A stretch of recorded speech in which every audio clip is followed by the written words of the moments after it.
Let's now dive into education matters. The High Court has stopped the University of Nairobi from increasing fees and further quashed a new funding formula which was to be adopted by public universities, terming it unconstitutional.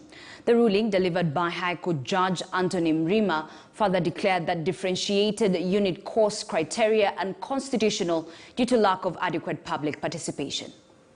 The court ruling followed a petition by the Kenya Medical Practitioners, Pharmacists and Dentists Union on July 28, 2021, which sought to bar the University of Nairobi and the university's funding board from effecting new fees based on the new differentiated unit cost DUC.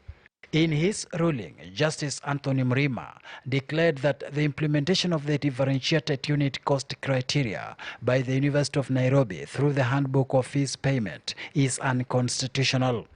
The University of Nairobi has further been ordered to continue charging its applicable fee based on the criterion which was in place before.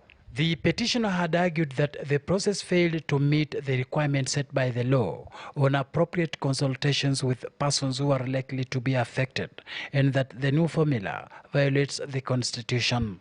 KMPDU had further argued that the decision by the University of Nairobi to publish the differentiated unit cost and the handbook by the university's funding board contravened the principles of openness and accountability, including public participation.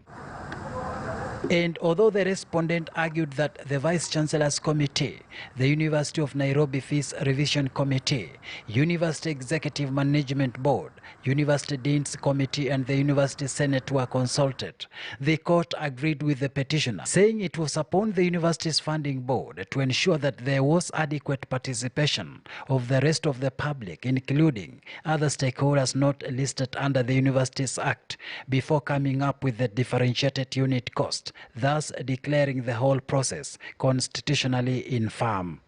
The differentiated unit cost is the new formula the government plans to use to calculate and allocate cost for running individual academic programs as the basis to finance public universities.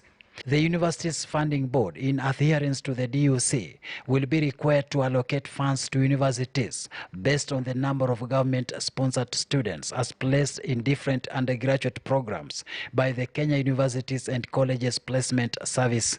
This is a complete departure from the current practice where each academic program is allocated a flat rate of 120,000 shillings per year, with the government paying a flat rate of 70,000 shillings per academic program per student. Under the differentiated unit cost, university academic programs have been grouped into 14 clusters and the cost of teaching each fixed. And with an allocation of at least 720,000 shillings per academic year, students studying clinical dentistry will receive the highest allocation.